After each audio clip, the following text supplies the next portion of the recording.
Bayangkan, di ruang rapat mewah, ketika para direktur kebingungan karena perusahaan raksasa hampir bangkrut, tiba-tiba masuk seorang pengemis lusuh. Tak ada yang menyangka, ucapannya justru menjadi penyelamat ekonomi yang runtuh. Apakah mungkin seorang yang dipandang hina justru membawa solusi jenius? Saksikan sampai akhir. Dan jangan lupa berikan like agar pesan kebaikan ini terus menyebar. Semoga Allah ridho langkah kita. Ruang rapat lantai 30 gedung megah itu terasa sesak. Dinding kaca yang biasanya memamerkan pemandangan kota kini tak mampu menenangkan hati siapapun di dalamnya. Udara dingin dari pendingin ruangan justru seakan menambah beku suasana. Para direktur duduk melingkar di meja besar berlapis kayu mahoni. Wajah mereka penuh gurat cemas.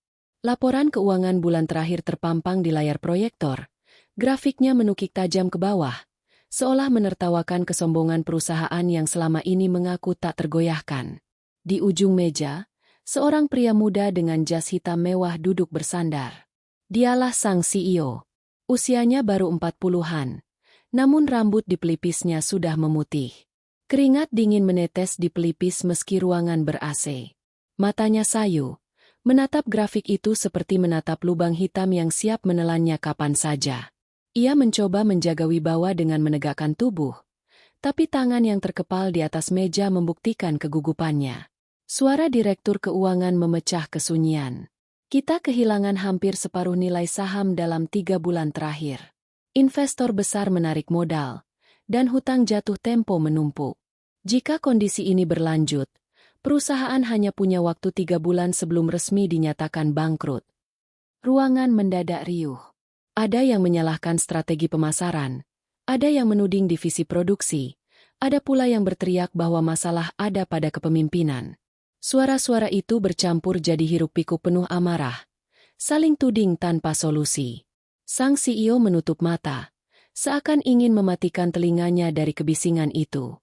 Namun, dalam hati kecilnya, ia tahu, semua tudingan itu benar adanya.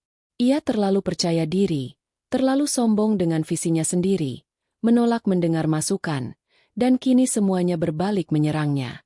Detik itu, ia merasakan sesuatu yang belum pernah ia rasakan sebelumnya, takut kehilangan segalanya. Bukan hanya jabatan, bukan hanya kekayaan, tapi juga harga diri. Perusahaan ini adalah warisan dari ayahnya yang dulu membangun dengan susah payah. Ia bersumpah tidak akan menjatuhkan nama baik keluarga. Tapi kenyataan di depannya seolah berkata lain. Seorang direktur senior, dengan wajah memerah karena emosi, menghentakkan tangannya di meja. Kita tidak bisa terus menunggu. Jika Anda tidak punya rencana penyelamatan, Tuan CEO, maka kita semua akan hancur bersama Anda. Kata-kata itu menusuk seperti belati. Sang CEO menelan ludah. Suaranya serak ketika akhirnya ia berbicara. Berikan aku waktu. Aku sedang memikirkan cara. Jangan ragukan aku. Tetapi getar di suaranya mengkhianati keyakinan. Direktur-direktur hanya saling pandang. Sebagian tersenyum sinis, sebagian lain gelisah. Dalam hatinya, sang CEO bergulat. Ia ingin terlihat tegar. Tapi bayangan kehancuran menghantuinya. Ia teringat bagaimana dulu ia sering mengabaikan nasihat orang tua. Ayahnya dulu selalu berkata, kesombongan adalah awal dari kehancuran. Jika engkau ingin memimpin, belajarlah merendah di hadapan Allah. Kata-kata itu kini berputar di kepalanya, membuat dadanya semakin sesak. Namun ia buru-buru menepisnya. Ego masih menguasai dirinya. Baginya, doa atau merendahkan diri hanyalah kelemahan. Ia percaya pada kecerdikan, pada angka, pada strategi bisnis. Tapi ironisnya, semua kecerdikan itu kini gagal menyelamatkan dirinya. Suasana ruang rapat makin menegangkan. Waktu terasa berjalan lambat. Sang CEO berdiri, berjalan ke arah jendela besar, menatap jalanan kota di bawah sana. Mobil-mobil berbaris, gedung-gedung menjulang. Semua terlihat tenang. Tak ada yang tahu bahwa di lantai 30 ini, sebuah kerajaan bisnis sedang diambang kehancuran. Ia menggenggam jemarinya erat, menahan amarah sekaligus ketakutan. Jika perusahaan ini runtuh, gumamnya dalam hati, maka aku runtuh bersama kebanggaanku. Tidak ada yang boleh mengetahuinya. Aku tidak boleh terlihat lemah. Namun, di balik keangkuhan itu, ada suara lirih yang perlahan muncul. Suara yang mengingatkan bahwa sekuat apapun manusia, tanpa izin Allah, tidak ada satupun yang bisa bertahan. Sang CEO berusaha mengabaikan bisikan itu, tapi semakin ditepis, semakin nyaring ia terdengar. Ruang rapat pun kembali hening, seolah menunggu ledakan berikutnya. Mata semua orang kini tertuju pada CEO, menanti keputusan yang bisa menentukan nasib ribuan karyawan. Hanya saja, ia sendiri belum tahu harus berkata apa. Ketegangan di ruang rapat itu belum mereda ketika tiba-tiba terdengar suara gaduh dari luar pintu. Para direktur yang masih sibuk berdebat spontan menoleh. Suara langkah tergesa, diiringi bentakan satpam yang terdengar kesal. Pintu besar ruang rapat berayun terbuka, dan masuklah sosok yang sama sekali tak sesuai dengan tempat itu. Seorang lelaki dengan pakaian compang-camping, tubuh kurus, rambut berantakan, serta aroma debu jalanan langsung memenuhi ruangan. Matanya sayu, tapi ada sorot tajam yang berbeda dari sekadar pengemis biasa. Di tangannya hanya ada sebuah kantong plastik lusuh, seolah seluruh hartanya hanya ada di situ. Para direktur terkejut. Sebagian menutup hidung, sebagian lain berteriak marah. Siapa yang membiarkan orang ini masuk? Bentak seorang direktur. Wajahnya merah padam. Satpam bergegas memegang lengan lelaki itu untuk menyeretnya keluar. Namun sebelum sempat ditarik, lelaki itu mengangkat tangannya dan berkata dengan suara tenang namun tegas. Jika kalian terus berdebat tanpa mendengar satu sama lain, maka besok bukan hanya perusahaan ini yang hilang, tapi juga martabat kalian sebagai manusia. Suasana langsung membeku. Kata-kata itu meluncur begitu saja, menghantam ruang rapat yang sejak tadi penuh pertengkaran. Beberapa direktur tertawa mengejek. Apa ini? Pengemis mengajarkan kita tentang bisnis. Seru seorang pria paruh baya dengan nada meremehkan. CEO yang berdiri di dekat jendela menoleh dengan wajah murka. Baginya, ini adalah penghinaan besar. Bagaimana bisa? Di saat ia berjuang mempertahankan wibawanya, justru seorang pengemis masuk dan berbicara seolah tahu segalanya? Keluarkan dia. Perintah CEO dengan suara bergetar, antara marah dan panik. Namun, lelaki itu tidak beranjak. Dengan langkah pelan ia berjalan ke tengah ruangan, melewati tatapan sinis dan jijik dari para direktur. Anehnya, meski penampilannya lusuh, setiap gerakannya terlihat mantap, penuh keyakinan. Kalian duduk di kursi empuk, memakai jas mahal, tapi mata kalian buta terhadap kenyataan. Kalian sibuk saling menyalahkan, lupa mencari jalan keluar. Bukankah itu lebih hina daripada aku yang mengemis di jalan? Kata-kata itu membuat beberapa orang terdiam sejenak.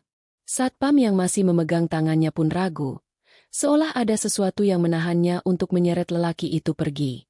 Tetapi ejekan lebih keras segera pecah. Beraninya kau bicara seperti itu. Kau bahkan tidak pantas menginjakan kaki di ruangan ini. Pengemis itu tersenyum tipis. Tidak sedikit pun terlihat gentar. Aku tahu aku tidak pantas. Tapi barangkali, justru ketidakpantasan itulah yang membuatku berani berkata jujur. Kalian takut kehilangan jabatan. Takut kehilangan harta. Aku sudah kehilangan semuanya. Apalagi yang bisa kutakuti? Ruangan kembali hening. Tatapan tajam para direktur mulai berubah menjadi campuran rasa heran dan marah. Seorang direktur muda berbisik rekannya. Dia gila, tapi kata-katanya menusuk. CEO melangkah maju. Wajahnya semakin memerah. Ia merasa wibawanya dirampas di depan bawahannya. Diam kau. Apa yang kau tahu tentang ekonomi? Tentang perusahaan sebesar ini? Jangan ajarkan aku bagaimana memimpin. Suaranya menggelegar, tapi terdengar lebih seperti teriakan orang yang terdesak. Pengemis itu menatap lurus ke arah CEO. Tatapannya dalam dan menembus. Aku memang tidak tahu tentang laporan saham kalian, atau tentang angka-angka yang kalian perebutkan di layar itu. Tapi aku tahu satu hal, kesombongan selalu membawa kehancuran. Dan aku melihat kesombongan itu ada di dalam ruangan ini. Ucapan itu membuat dada CEO seakan ditusuk. Kata-kata itu sama persis dengan nasihat ayahnya yang dulu ia abaikan. Sejenak ia tercekat, tapi ego dengan cepat menutupi rasa itu. Cukup, keluarkan dia sekarang juga. Perintahnya lagi, kali ini lebih putus asa. Satpam kembali mencoba menarik pengemis itu, namun lelaki itu tetap bersuara dengan lantang. Ingatlah, ketika manusia merasa paling berkuasa, itulah saat Allah menunjukkan betapa lemahnya ia. Jangan tunggu sampai kehancuran itu datang, sebelum kalian mau merendahkan hati. Ruangan kembali hening. Beberapa direktur mulai resah, sebagian menunduk, seolah kata-kata itu menyentuh hati mereka. Namun yang lain tetap menggeleng, menganggap semua itu omong kosong. CEO sendiri berdiri kaku, wajahnya penuh amarah yang berusaha menutupi rasa gentar. Keheningan itu menggantung lama. Seakan semua orang menahan napas, menunggu apa yang akan terjadi selanjutnya. Ruang rapat yang tadinya hanya dipenuhi debat bisnis, kini dipenuhi sesuatu yang jauh lebih berat. Perasaan malu, marah, takut, sekaligus bingung. Kata-kata pengemis itu masih menggantung di udara. Para direktur menatapnya dengan campuran heran, marah, dan geli. Tidak ada yang terbiasa mendengar orang lusuh berbicara dengan keberanian seperti itu. Apalagi di ruang rapat paling bergengsi, di jantung perusahaan yang selama ini dihormati banyak orang. Bagi mereka, ruangan ini adalah simbol kekuasaan. Dan kini, simbol itu ternodai oleh suara yang dianggap hina. Tawa pertama pecah dari seorang direktur paruh baya, keras dan sinis. Hahaha, dengarkan dia. Lelaki kotor dari jalanan mengajarkan kita tentang kesombongan. Kau pikir siapa dirimu? Ia menepuk meja, diikuti beberapa tawa lain yang terdengar lebih seperti ejekan daripada kegembiraan. Benar, sahut direktur lain, seorang wanita dengan perhiasan mencolok di tangannya. Jika memang kau punya kebijaksanaan, mengapa hidupmu di jalanan? Orang bijak tidak akan jatuh serendah itu. Nadanya menusuk. Setiap kata adalah belati yang diarahkan pada harga diri lelaki lusuh itu. Satpam yang sejak tadi ragu kembali mencoba menariknya. Sudahlah, Pak, jangan buang waktu kami, ujar seorang direktur dengan nada jijik. Tempatmu bukan di sini. Kembalilah ke jalan. Namun pengemis itu tetap berdiri. Tubuhnya kurus tapi tegap, matanya tetap tenang. Seolah semua cemoohan itu tidak lebih dari angin lalu. Aku tahu aku hina di mata kalian, katanya pelan, tapi cukup keras untuk terdengar seluruh ruangan. Tapi seringkali, yang hina di mata manusia justru dipandang tinggi oleh Allah. Dan yang kalian anggap tinggi, bisa saja rendah di hadapannya. Kalimat itu menusuk sebagian orang di ruangan itu, tapi mereka segera menutupinya dengan tawa lebih keras. Omong kosong, bentak direktur senior. Kami tidak butuh ceramah murahan. Ini rapat bisnis, bukan mimbar masjid.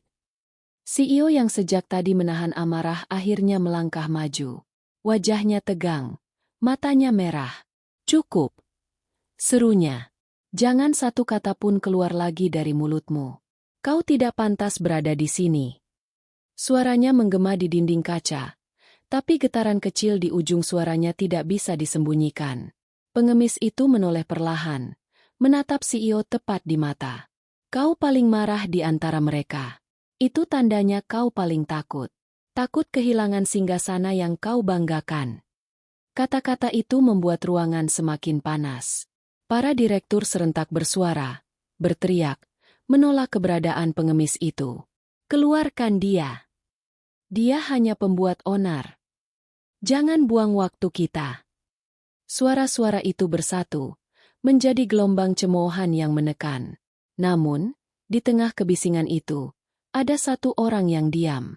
Seorang karyawan muda, berpangkat rendah, duduk di sudut ruangan hanya sebagai pencatat rapat. Ia tidak ikut bersuara, tidak ikut tertawa, hanya menatap pengemis itu dengan mata yang berbeda. Ada sesuatu dalam kata-kata lelaki lusuh itu yang membuat hatinya bergetar. Ia melihat, meski seluruh ruangan menolak, pengemis itu tidak terguncang. Justru keteguhannya makin jelas. Setiap kata yang diucapkannya bukan sekadar perlawanan, melainkan seolah datang dari tempat yang lebih dalam, dari pengalaman pahit yang nyata. Berbeda dengan para direktur yang hanya pandai berteori dan berdebat, lelaki ini berbicara dengan jiwa. Sementara itu, CEO menepis rasa gentar dalam dirinya dengan semakin meninggikan suara. Jangan sampai aku mendengar satu kalimat lagi darimu. Jika tidak keluar sekarang juga, aku akan pastikan kau tidak pernah bisa berjalan lagi di jalanan kota ini. Ancaman itu keluar begitu saja, penuh emosi yang nyaris meledak. Pengemis itu tersenyum tipis. Kau bisa mengancam tubuhku. Kau bisa usirku dari sini. Tapi kau tidak bisa mengusir kebenaran yang sudah tertanam dalam hati siapapun yang mendengarnya. Matanya beralih sejenak pada karyawan muda di sudut ruangan. Pandangan itu singkat, tapi cukup untuk membuat jantung si karyawan berdebar. Cemoohan pun kembali bergema. Direktur-direktur menertawakan kalimat itu, seolah semuanya hanya lelucon. Mereka menepuk meja, menggelengkan kepala, menganggap pengemis itu sudah gila. Namun di balik tawa keras mereka, ada kegugupan yang samar. Kata-kata yang sederhana itu entah bagaimana berhasil menembus lapisan kesombongan mereka, meski mereka berusaha menutupinya dengan ejekan. CEO menghela napas panjang, berusaha mengendalikan amarahnya. "Satpam, bawa dia keluar. Sekarang!" teriaknya. Satpam maju dengan ragu, memegang lengan pengemis itu. Namun, anehnya, lelaki itu tidak melawan. Ia hanya berdiri tegak. Tatapannya tetap penuh keyakinan. "Baiklah," katanya pelan. "Aku akan pergi. Tapi ingatlah kata-kataku hari ini. Kalian bisa menertawakanku, bisa mencemoohku, tapi waktu yang akan membuktikan siapa sebenarnya yang kalian usir." Hening sesaat. Suara itu meninggalkan jejak yang sulit dihapus. Meski para direktur berusaha kembali berteriak untuk menutupi kegelisahan mereka. Sementara pengemis itu perlahan ditarik keluar ruangan, suasana rapat berubah. Tawa yang tadinya keras kini terdengar dipaksakan. Wajah-wajah yang tadi penuh kesombongan perlahan menegang kembali. CEO berdiri di depan, menatap pintu yang baru saja tertutup rapat. Ia tidak ingin mengakuinya, tapi hatinya diliputi rasa tidak nyaman. Kata-kata lelaki lusuh itu terus berputar di kepalanya. Dan di sudut ruangan, karyawan muda itu menggenggam pena lebih erat. Ia tahu sesuatu baru saja terjadi. Sesuatu yang tidak bisa dianggap remeh. Suasana ruang rapat masih bergetar oleh cemoohan yang baru saja dilepaskan. Pintu besar telah tertutup, seolah menegaskan bahwa tamu tak diundang itu sudah dikeluarkan. Namun, keheningan yang menyusul bukanlah keheningan lega, melainkan keheningan yang penuh tanda tanya. Semua orang ingin kembali fokus pada laporan, angka, strategi, tapi kata-kata pengemis lusuh tadi membekas di kepala, seperti duri kecil yang menusuk perlahan namun terus terasa. Seorang direktur mencoba mengalihkan suasana dengan menyalakan kembali proyektor, menampilkan grafik keuangan yang menukik tajam. "Baik, mari kita kembali pada masalah utama. Jangan buang waktu dengan hal-hal tidak penting." Suaranya lantang, tapi getaran di ujung kalimatnya tak bisa disembunyikan. Beberapa direktur mengangguk, mencoba mengalihkan perhatian mereka pada layar. Namun di sudut ruangan, karyawan muda yang sejak tadi diam masih memandangi pintu rapat yang baru saja tertutup. Ada sesuatu di dadanya yang bergemuruh. Ia bukan orang penting, hanya pencatat rapat yang tugasnya mendokumentasikan perdebatan. Tapi hatinya merasakan ada kebenaran dalam ucapan pengemis itu. Saat direktur keuangan mulai menjelaskan kerugian, tiba-tiba suara dari luar terdengar lagi. Kali ini lebih pelan, tapi jelas. "Jika kalian ingin selamat, belajarlah dari yang kecil. Lihat bagaimana orang miskin bertahan hidup. Mereka tahu cara menggunakan setiap butir nasi agar tidak terbuang. Sedangkan kalian membuang miliaran untuk kesombongan yang tak perlu." Semua mata terbelalak. Satpam yang tadi menyeret pengemis itu ternyata lengah, membiarkannya bersandar di ambang pintu. Wajahnya tetap tenang, meski tubuhnya jelas kelelahan. Direktur-direktur segera bereaksi keras. "Keluar! Usir lagi! Ini penghinaan besar." Namun sebelum Satpam sempat menariknya lagi, pengemis itu kembali bicara, kali ini dengan suara yang lebih dalam, lebih menyentuh. Aku tidak datang untuk menghina. Aku hanya ingin mengingatkan. Lihatlah kalian, seolah hidup hanya diukur dari laporan keuangan. Padahal, jika dasar-dasar kecil saja tidak kalian jaga, yang besar akan runtuh. Bukankah itu hukum kehidupan? Karyawan muda di sudut itu merasakan sesuatu bergetar dalam dirinya. Ia teringat ibunya di rumah, yang dengan sabar mengatur belanja harian meski uang pas-pasan. Tidak ada yang terbuang, tidak ada yang berlebihan.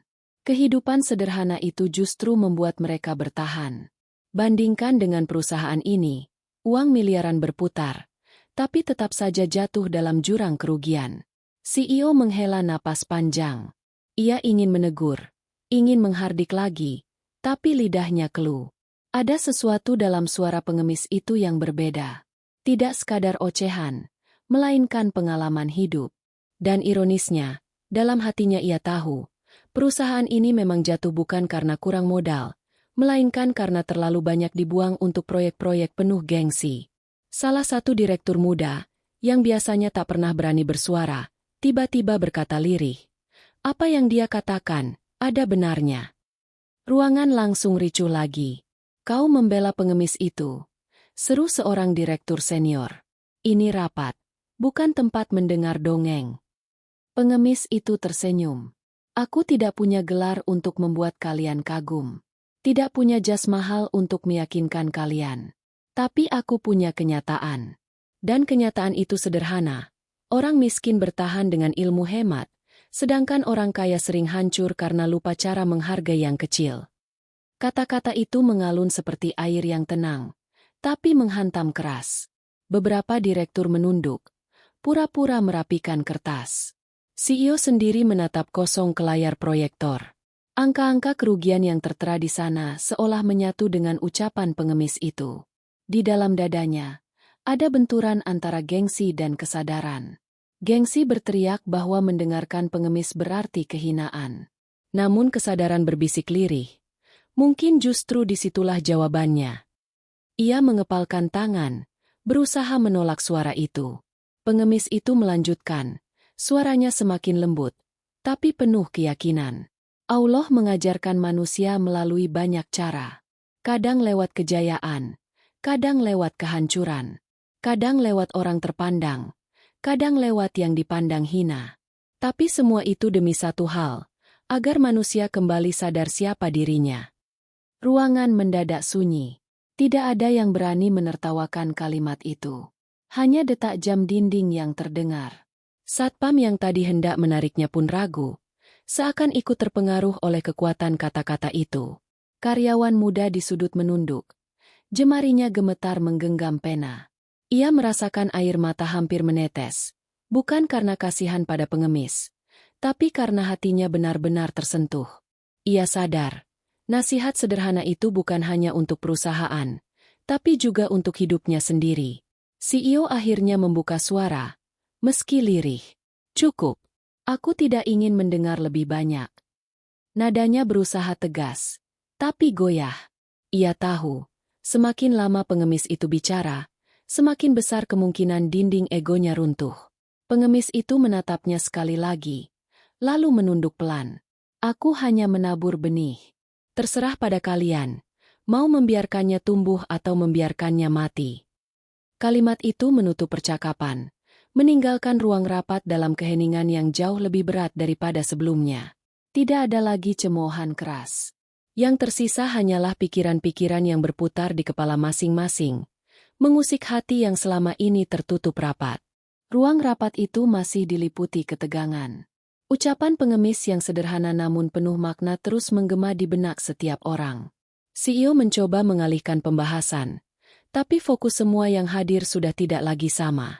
Ada rasa resah yang menempel di dinding ruangan, seakan-akan kata-kata lelaki lusuh itu masih bergema meski bibirnya sudah terdiam. Beberapa direktur berusaha menutupi kegugupan dengan kembali berbicara keras tentang strategi, tapi jelas nada mereka goyah. Sementara karyawan muda di sudut ruangan masih menunduk, dadanya bergemuruh. Ia merasa ada sesuatu yang berbeda dari pengemis itu, bukan sekadar orang jalanan yang berani bicara, tapi seakan menyimpan kedalaman yang sulit dijelaskan. Ketika suasana belum stabil, tiba-tiba salah satu direktur yang paling tua, rambutnya sudah memutih, menatap pengemis itu dengan pandangan tajam. Matanya menyipit, seolah berusaha mengingat sesuatu yang samar dari masa lalu. Ia mengangkat tangannya, menghentikan perdebatan yang masih berlangsung. "Tunggu sebentar," katanya dengan suara serak. Semua orang terdiam, menoleh ke arahnya. Direktur tua itu berdiri perlahan, berjalan mendekati pengemis. Ia menatap wajah lusuh itu lebih dekat, meneliti setiap garis kerut, setiap sorot mata. Bibirnya bergetar ketika akhirnya ia berkata, Aku mengenalmu." Ruangan mendadak sunyi. Para direktur lain saling pandang, bingung sekaligus penasaran. CEO mengerutkan dahi, jelas tidak senang dengan interupsi itu. "Apa maksud Anda?" tanyanya tajam. Direktur tua itu menelan ludah. "Ya, aku yakin sekarang. Kau dulu seorang dosen, profesor ekonomi yang sangat disegani. Kau pernah menjadi pembicara dalam seminar besar yang kuhadiri hampir 20 tahun lalu. Namamu." Ia terdiam sejenak, matanya membulat. "Namamu pernah harum di universitas negeri. Kau bukan sembarang orang." Suara itu membuat semua orang terhenyak. Beberapa direktur berbisik tak percaya. Ada yang terperangah, ada yang mendengus meremehkan, menganggap itu kebetulan. CEO sendiri menatap lekat-lekat pengemis itu, setengah tidak percaya. "Profesor? Dia? Mana mungkin?" Pengemis itu tidak menyangkal. Ia tersenyum getir, lalu mengangguk pelan. "Benar. Aku dulu seorang pengajar. Aku pernah punya ruangan luas, buku-buku berjajar, mahasiswa yang menaruh hormat. Aku pernah menulis, pernah dipuji, pernah diundang ke luar negeri. Hidupku penuh dengan ilmu dan kebanggaan. Tapi lihatlah aku sekarang." Ia membuka kedua tangannya, menunjukkan pakaian compang-camping yang melekat di tubuhnya. Keheningan itu berubah menjadi kejut yang menekan dada semua orang. Tidak ada yang menyangka lelaki yang kini terlihat hina di depan mereka pernah menjadi seseorang yang terpandang. "Bagaimana bisa kau jatuh sejauh ini?" tanya salah satu direktur. Suaranya gemetar antara penasaran dan sinis. Pengemis itu menarik napas panjang. "Aku tidak jatuh karena kebodohan. Aku dijatuhkan oleh fitnah, oleh orang-orang yang tamak dan haus kuasa. Aku pernah menolak proyek kotor yang merugikan rakyat kecil. Dan sejak itu aku menjadi musuh. Namaku dicemarkan, gelarku dilucuti, pekerjaanku direnggut. Teman-temanku menjauh. Keluargaku pun tak sanggup menanggung malu. Aku memilih pergi, hidup di jalanan, mencari ketenangan dalam kesendirian." Suara lirihnya menusuk ke setiap telinga. Beberapa direktur yang tadi paling keras menertawakannya kini tidak mampu menatap matanya. CEO sendiri merasakan dadanya semakin berat. Kisah itu seperti cermin, mengingatkannya pada caranya sendiri yang sering menutup mata demi proyek penuh gengsi, tanpa peduli siapa yang dirugikan. Pengemis itu melanjutkan, matanya menatap kosong ke lantai. "Di jalanan aku belajar sesuatu yang tak pernah kudapatkan di ruang kuliah. Bagaimana manusia bisa tetap hidup dengan sisa-sisa? Bagaimana bertahan dengan hanya secuil roti? Bagaimana bertahan tanpa kepastian?" Dan di sanalah aku menyadari, semua teori hebat yang dulu kuajarkan, tak ada artinya jika tidak dipraktikkan untuk kebaikan. Itulah yang ingin kusampaikan pada kalian. Ruangan kembali sunyi. Hanya suara napas berat yang terdengar. Perlahan, rasa malu mulai menyelimuti sebagian orang. Mereka yang tadi merasa jauh lebih mulia dibanding lelaki lusuh itu kini tak bisa lagi meremehkan. CEO menegakkan tubuhnya, berusaha mematahkan keheningan dengan suara lantang. "Jadi apa maumu sekarang? Kau ingin kami percaya pada omongan seorang yang gagal mempertahankan hidupnya sendiri?" Pengemis itu menoleh padanya. Tatapannya tenang. "Aku tidak datang untuk meminta percaya. Aku hanya membawa peringatan. Jika kalian terus menutup mata, kalian akan merasakan sendiri bagaimana rasanya kehilangan segalanya. Sama seperti aku." Kalimat itu membuat udara di ruang rapat semakin berat. CEO terdiam, meski wajahnya tetap dipaksakan keras. Dalam hatinya, Ia tidak bisa mengabaikan rasa takut yang muncul. Pengemis itu, mantan profesor, korban fitnah, sekaligus saksi hidup tentang jatuhnya kesombongan, bukanlah sembarang orang. Karyawan muda di sudut ruangan menggenggam pena erat-erat. Matanya berkaca-kaca. Ia merasa baru saja menyaksikan sebuah pengakuan yang begitu jujur. Sebuah luka yang dibuka tanpa malu. Di balik sosok lusuh itu ternyata tersimpan kebijaksanaan yang lahir dari penderitaan. Ruang rapat masih bergema oleh pengakuan mengejutkan sang pengemis. Fakta bahwa lelaki lusuh itu ternyata seorang mantan profesor ekonomi membuat semua orang terpaku. Para direktur yang sebelumnya penuh tawa kini diam. Wajah mereka pucat atau menunduk. Namun, di tengah hening itu, CEO berdiri tegak dengan rahang mengeras. Ia tidak ingin mengakuinya. Tapi ada sesuatu dalam dirinya yang goyah. Kata-kata pengemis itu, ditambah kenyataan masa lalunya, menusuk tepat ke jantung. Namun, semakin ia merasa goyah, semakin keras ia mencoba menutupi dengan kesombongan.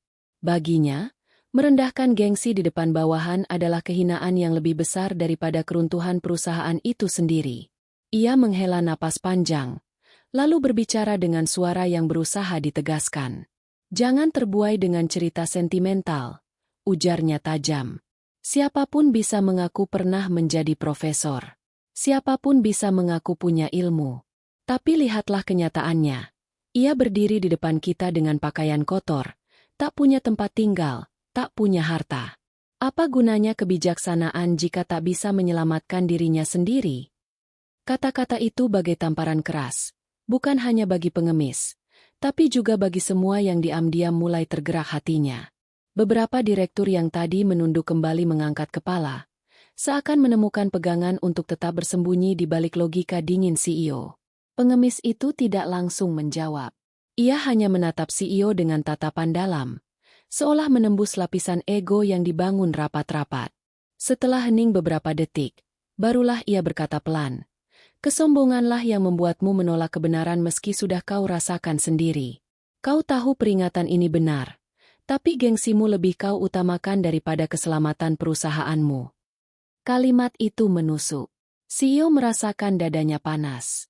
Ia mengepalkan tangannya di atas meja. Suara kayu berderak di bawah tekanan jemarinya.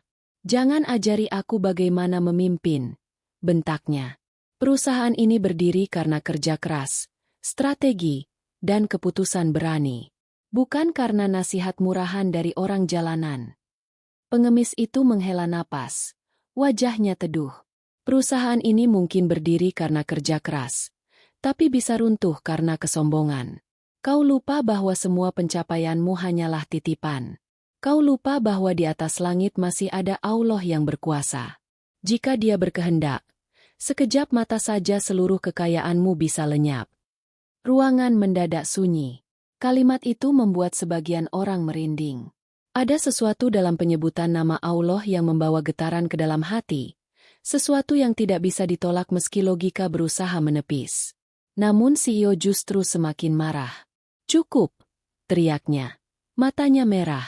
"Aku tidak butuh khotbah. Aku butuh solusi nyata. Kau bilang tahu bagaimana orang miskin bertahan. Kau bilang punya ilmu. Kalau begitu buktikan. Jika tidak, tutup mulutmu dan keluar dari sini." Para direktur terkejut mendengar nada suara sang CEO. Mereka tahu, di balik teriakan itu ada rasa terdesak. Ia sedang berusaha menegakkan benteng gengsi yang hampir runtuh. Pengemis itu menatapnya lama, lalu berkata dengan nada datar tapi penuh makna. "Kau meminta bukti, padahal bukti sudah ada di depanmu. Perusahaanmu hancur bukan karena kekurangan modal, melainkan karena keserakahan yang kau biarkan. Kau mencari solusi besar, padahal kuncinya ada pada hal kecil yang kau abaikan. Dan kau bertanya padaku? Aku sudah memberi jawabannya sejak tadi. Belajarlah dari yang kecil, dari yang sederhana." CEO mendengus. Wajahnya tegang. Kata-kata indah tidak membayar hutang. Kata-kata indah tidak mengembalikan investor.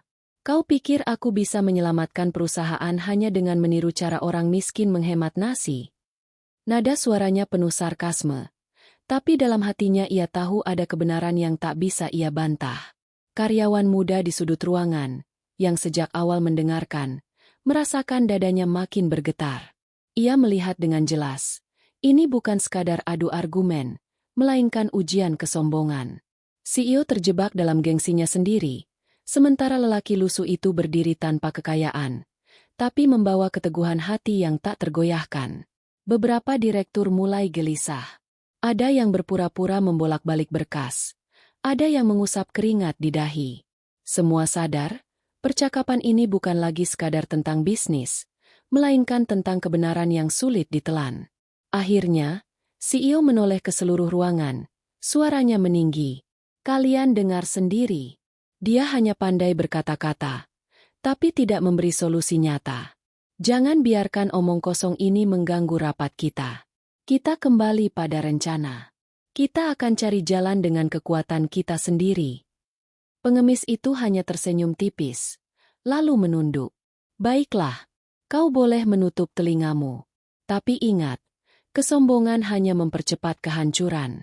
Aku sudah melihatnya terjadi pada diriku. Jangan sampai kau mengalaminya juga. Keheningan kembali turun. CEO berdiri kaku, wajahnya keras, tapi hatinya bergetar. Ia berusaha meneguhkan diri, tapi tatapan pengemis itu seakan menembus jauh ke dalam batinnya. Keheningan yang menekan masih menggantung di ruang rapat. Setelah benturan kata-kata di antara CEO dan pengemis lusuh, udara menjadi semakin berat. Para direktur hanya bisa menatap gelisah, antara ingin mengusir sosok yang dianggap tak pantas itu dan diam-diam penasaran dengan apa yang akan ia katakan selanjutnya. Pengemis itu berdiri tegak di tengah ruangan. Tubuhnya kurus tapi sorot matanya mantap. Ia menatap CEO yang masih berusaha menyembunyikan kegelisahan dengan wajah keras. Kau minta solusi nyata, ujarnya tenang. Baiklah, aku akan memberimu jalan. Tapi siapkah kalian menerima sesuatu yang tak sesuai dengan kebanggaan kalian? CEO mendengus, menyilangkan tangan di dada. Katakan saja, jangan bertele-tele. Suaranya lantang, tapi getar samar di ujung kalimatnya membuat semua yang hadir tahu bahwa ia sebenarnya waspada. Pengemis itu menatap layar proyektor, di mana grafik kerugian masih terpampang jelas. Masalah kalian bukan karena kekurangan modal, tapi karena salah arah. Kalian terlalu sibuk mengejar proyek-proyek besar yang hanya menonjolkan gengsi. Gedung tinggi, kampanye mewah, produk mewah yang hanya bisa dijangkau segelintir orang. Kalian membangun menara, tapi lupa bahwa pondasi rapuh. Jika ingin selamat, hentikan proyek-proyek besar itu sekarang juga, dan kembali pada kebutuhan dasar rakyat. Buat sesuatu yang benar-benar mereka butuhkan. Sesederhana itu. Ruangan langsung ricuh. Para direktur saling pandang, sebagian tertawa sinis, sebagian berbisik panik. Apa? Menghentikan proyek utama kita? Itu proyek kebanggaan perusahaan. Seru seorang direktur muda dengan nada tak percaya. Ini gila, teriak yang lain. Investor sudah menaruh uang mereka di proyek itu. Kalau kita hentikan, nama baik perusahaan akan hancur lebih cepat. Namun pengemis itu tidak terpengaruh. Ia menatap mereka satu persatu. Suaranya tetap tenang. Lebih baik kalian kehilangan kebanggaan daripada kehilangan segalanya. Investor datang untuk keuntungan, bukan untuk gengsi. Jika kalian kembali pada kebutuhan dasar masyarakat, produk yang mereka butuhkan setiap hari, dengan harga terjangkau, mereka akan melihat harapan. Dari situlah kepercayaan tumbuh kembali. CEO mendengar kata-kata itu dengan wajah menegang. Hatinya bergolak hebat. Di satu sisi, logika bisnisnya tahu ada kebenaran di dalamnya. Ia tahu banyak uang tersedot ke proyek-proyek prestisius yang sebenarnya tidak memberi keuntungan nyata. Tapi di sisi lain, itu adalah proyek-proyek yang ia anggap sebagai simbol kejayaan pribadi. Membatalkannya sama saja dengan mengakui dirinya gagal. Ego dan gengsi berteriak keras menolak ide itu. Seorang direktur senior menepuk meja keras-keras. Kau pikir perusahaan sebesar ini bisa diselamatkan dengan menjual produk sederhana? Itu merendahkan kita. Pengemis itu menoleh pada pria itu, lalu berkata lirih tapi tegas. Merendahkan diri jauh lebih mulia daripada dijatuhkan oleh kehancuran. Apa gunanya menara tinggi jika pondasinya goyah? Bukankah lebih baik membangun rumah sederhana tapi kokoh?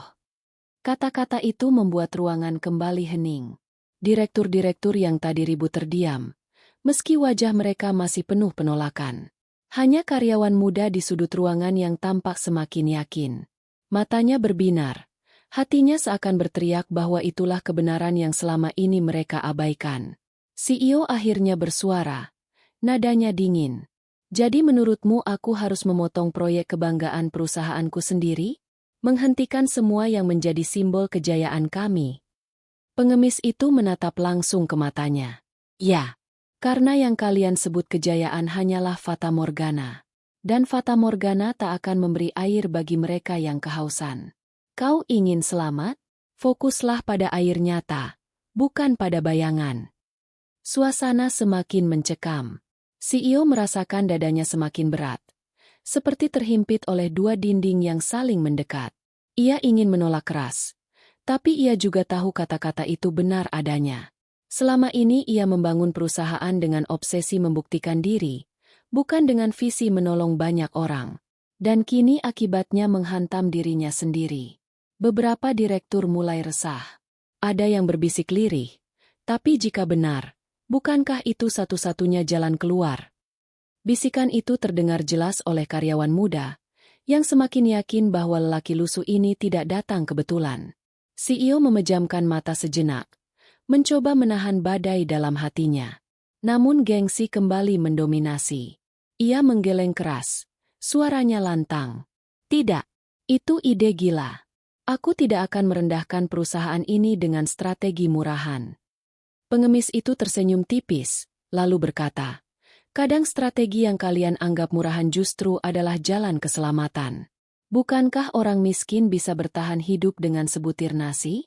Sedangkan orang kaya bisa hancur meski punya gudang penuh makanan, karena mereka lupa caranya menghargai yang kecil. Kata-kata itu membuat ruangan kembali senyap. Tidak ada yang berani menyela. Semua menatap ke arah CEO, menunggu keputusannya. Namun CEO hanya berdiri kaku, matanya tajam, rahangnya mengeras, mencoba menutupi badai di dalam dirinya. Hari bergulir cepat setelah rapat penuh ketegangan itu. CEO mencoba meyakinkan dirinya bahwa semua kata-kata pengemis hanyalah gangguan tak berarti. Ia menolak dengan keras ide menghentikan proyek-proyek besar. Baginya, membatalkan itu sama saja mengakui kekalahan, dan ia terlalu angkuh untuk menyerah. Maka, ia terus mendorong timnya melanjutkan rencana yang sejak awal sudah rapuh. Namun kenyataan tak bisa ditipu. Beberapa hari kemudian, laporan dari pasar modal datang. Saham perusahaan anjlok lebih dalam dari yang pernah dibayangkan. Angka merah memanjang di layar. Grafik seperti garis jantung yang sekarat. Investor besar satu persatu menarik diri. Telepon CEO tak henti berdering, penuh dengan nada marah dan ancaman dari para pemilik modal. Ruang kerjanya yang luas kini terasa seperti penjara. Ia duduk di kursi mahalnya, memandangi deretan angka yang semakin menghantam batinnya. Kertas laporan berserakan di meja, sebagian diremas, sebagian robek. Tangannya gemetar, wajahnya pucat. Di balik dinding kaca, kota tetap berdenyut, lampu-lampu tetap menyala. Tapi bagi dirinya dunia seakan runtuh. Para direktur datang silih berganti dengan wajah tegang. Mereka tidak lagi menyalahkan satu sama lain, melainkan menuding langsung pada CEO. Tuan, kita sudah memperingatkan. Investor tidak bisa menunggu lagi. Mereka tidak percaya pada proyek ini. Suara mereka menusuk, menyalahkan, tapi juga penuh rasa takut karena mereka tahu kapal besar ini sedang tenggelam. CEO berdiri, menghantam meja dengan kepalan tangannya. Diam. Kalian pikir aku tidak tahu? Kalian pikir aku tidak merasakan tekanan ini? Suaranya pecah, seperti seseorang yang kehilangan kendali. Para direktur saling pandang, sebagian ingin menenangkan, sebagian lain diam-diam sudah menyiapkan rencana untuk menyelamatkan diri masing-masing. Malam itu, CEO sendirian di ruang kerjanya. Ia duduk dengan kepala tertunduk. Lampu ruangan hanya menyala redup. Bayangan hitam menutupi wajahnya. Suara tawa pengemis beberapa hari lalu kembali terngiang. Bukan tawa riang, Tapi tawa getir penuh hikmah. Kesombongan hanya mempercepat kehancuran. Kata-kata itu berputar-putar, membuat dadanya semakin sesak. Ia mencoba melawan dengan menyibukkan diri, memeriksa dokumen, menelpon koneksi, tapi semua pintu tertutup. Tak ada lagi jalan keluar. Ia akhirnya menjatuhkan diri di kursi, kedua tangannya menutupi wajah. Untuk pertama kalinya dalam hidupnya, ia menangis tanpa mampu menahannya. Air mata jatuh deras, membasahi tangannya, bercampur dengan rasa marah, takut, dan putus asa. Di luar sana, berita tentang perusahaan itu menyebar cepat. Media menuliskan judul-judul pedas. Raksasa ekonomi di ambang kehancuran. Strategi CEO muda gagal total. Wartawan mengepung gedung perusahaan. Kamera televisi menyorot setiap pegawai yang keluar masuk dengan wajah muram. Nama besar yang dulu diagungkan kini menjadi bahan ejekan di pasar saham. Di antara semua kegaduhan itu, ada satu hal yang paling menyakitkan bagi CEO. Ia mulai kehilangan kepercayaan dari orang-orang terdekatnya. Beberapa direktur sudah terang-terangan berbicara di belakangnya, mengusulkan penggantian pimpinan. Karyawan mulai gelisah. Banyak yang diam-diam melamar ke perusahaan lain. Bahkan keluarganya sendiri menelepon dengan nada penuh kecemasan, menanyakan apakah mereka masih bisa bertahan dengan gaya hidup mewah yang selama ini dijaga mati-matian. Semua itu membuat CEO merasa benar-benar sendirian. Ia berjalan ke jendela besar di ruangannya, menatap lampu kota yang berkelip-kelip. Dulu pemandangan ini memberinya rasa bangga, kini hanya memantulkan kehampaan. Ia menekan dahi ke kaca, napasnya memburu. Apakah ini akhirku? Gumamnya lirih. Tiba-tiba bayangan ayahnya terlintas di benak. Wajah tua yang dulu penuh kebijaksanaan, sering menasihatinya untuk tidak melupakan Allah. Kesombongan adalah racun. Jika kau ingin memimpin, belajarlah merendah.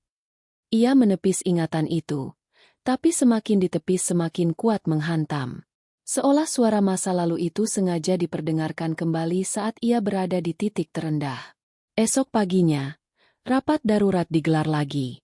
Namun kali ini suasana lebih muram daripada sebelumnya. Para direktur tidak lagi berdebat, tidak lagi saling menyalahkan.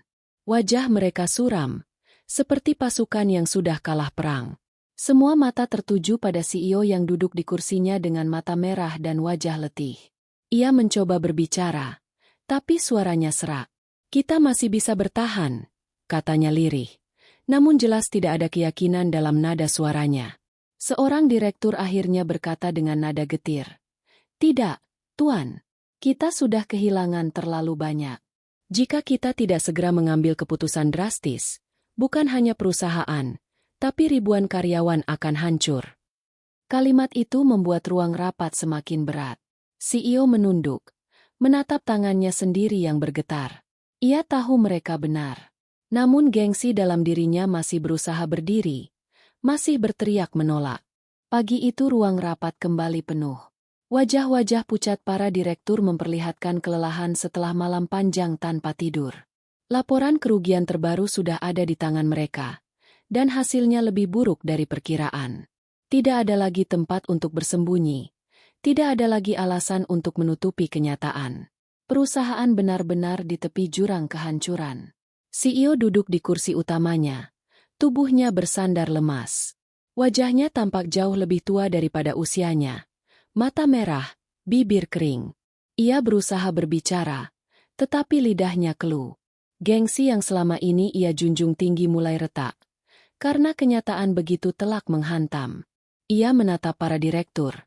Tapi tatapan itu tidak lagi penuh kuasa. Yang ada hanya permohonan diam agar mereka tetap bersamanya. Saat suasana semakin menekan, pintu ruang rapat terbuka. Semua kepala menoleh.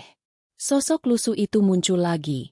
Pengemis yang dulu dicemooh, ditertawakan, bahkan diusir. Para direktur spontan bergumam. Ada yang mendesis jengkel, ada yang gelisah. Tapi tak ada yang benar-benar berani mencegahnya masuk. Mungkin karena mereka sadar, di balik penampilan lusuhnya, ia menyimpan sesuatu yang tak bisa mereka abaikan lagi.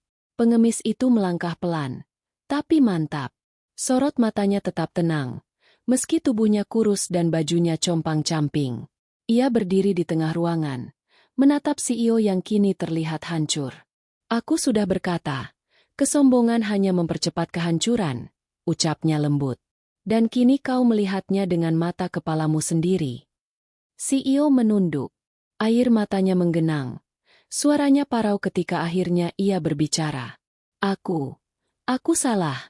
Aku terlalu sombong, terlalu keras kepala.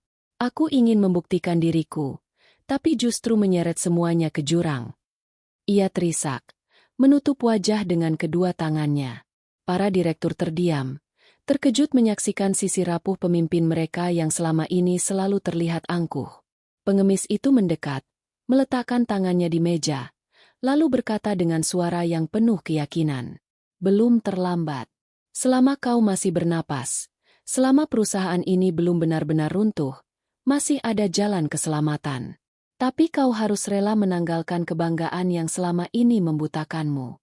Kau harus berani kembali pada hal-hal sederhana, yang benar-benar dibutuhkan orang banyak. CEO mengangkat wajahnya, matanya berkaca-kaca. Apa yang harus kulakukan? Tanyanya lirih. Suara seorang lelaki yang benar-benar kehabisan tenaga untuk melawan. Pengemis itu menatapnya dengan lembut, seolah melihat seorang anak yang tersesat. Hentikan proyek-proyek besar yang hanya memuaskan gengsi.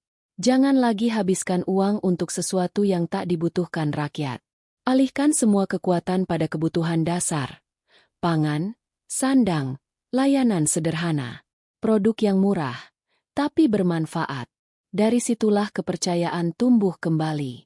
Dan jangan lupa, dasarkan setiap langkahmu pada kejujuran. Karena hanya dengan itu, Allah akan menolongmu. Ruangan kembali hening. Kata-kata itu terasa sederhana, tapi masuk begitu dalam. Beberapa direktur mulai saling pandang.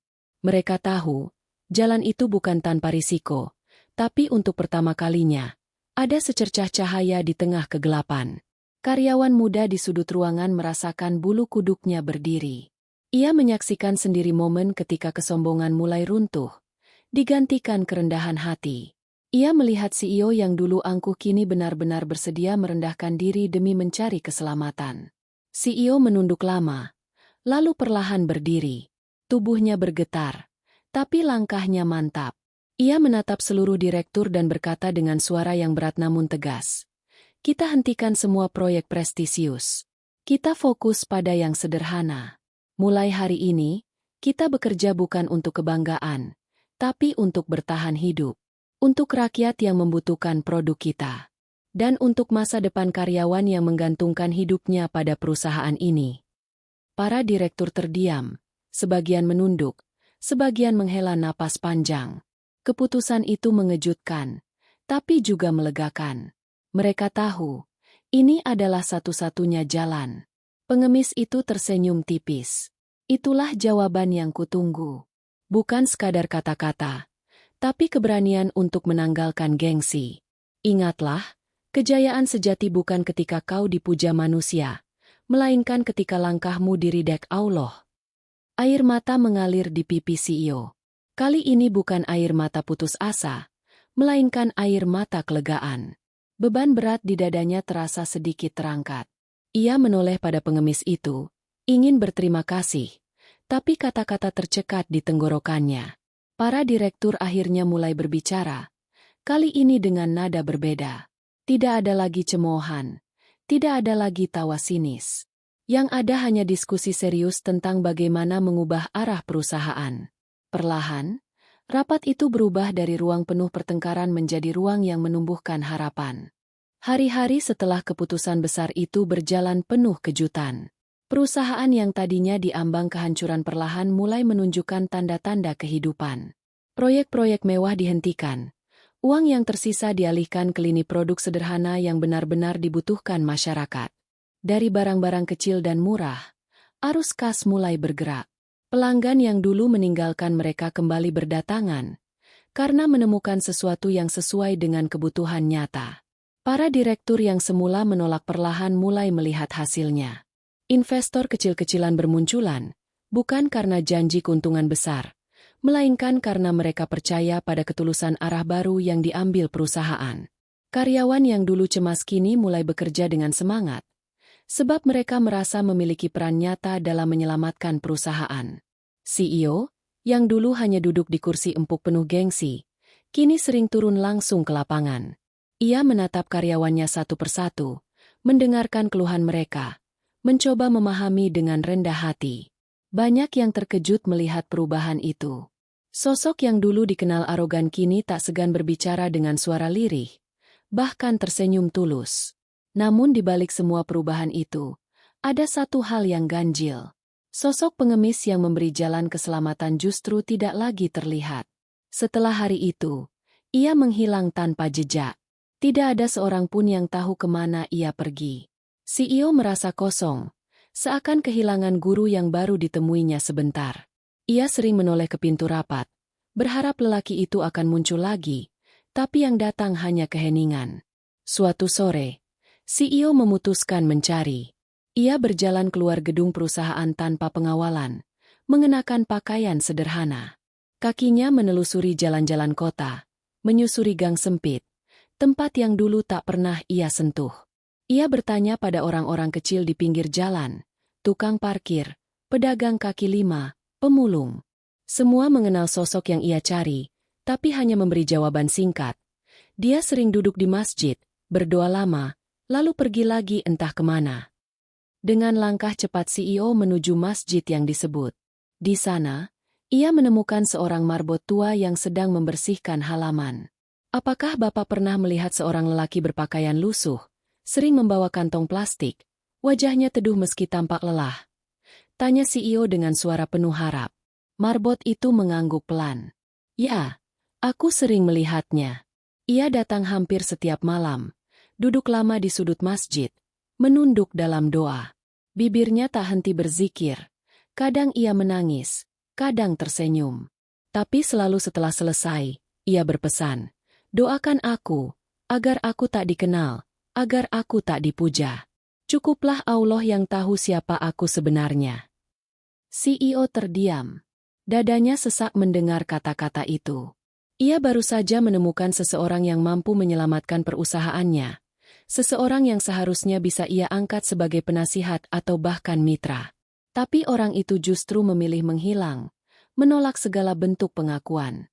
Air mata mengalir di wajah CEO tanpa ia sadari. Dia yang menyelamatkan kami. Tanpa dia, aku sudah menghancurkan semuanya. Mengapa dia memilih pergi? Marbot tersenyum. Tatapannya penuh kebijaksanaan. Karena bagi orang seperti dia, penghormatan manusia tidak ada artinya. Yang penting hanyalah bagaimana hidupnya bermanfaat, meski namanya tak pernah tercatat. Itulah jalan orang yang benar-benar ikhlas.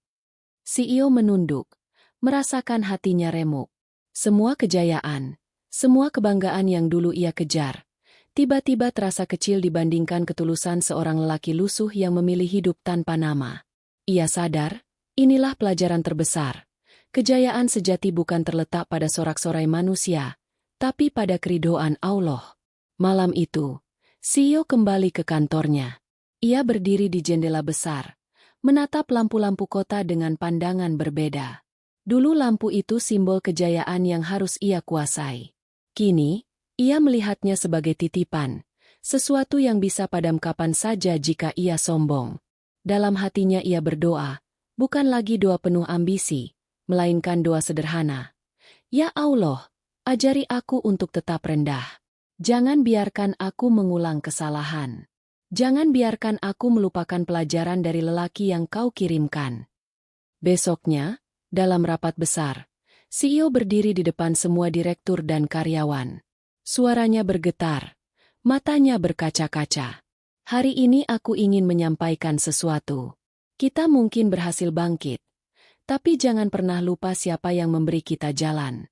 Bukan aku, bukan kalian, tapi seorang lelaki sederhana yang bahkan tidak mau dikenang. Mari kita lanjutkan kerja ini dengan rendah hati. Kita hidup bukan untuk mengejar nama, tapi untuk memberi manfaat. Karena hanya itu yang akan mendapat ridho Allah. Ruang rapat sunyi, lalu perlahan terdengar isak tangis beberapa karyawan. Tidak ada tepuk tangan, hanya keheningan yang penuh makna. Semua merasakan kebenaran dalam kata-kata itu.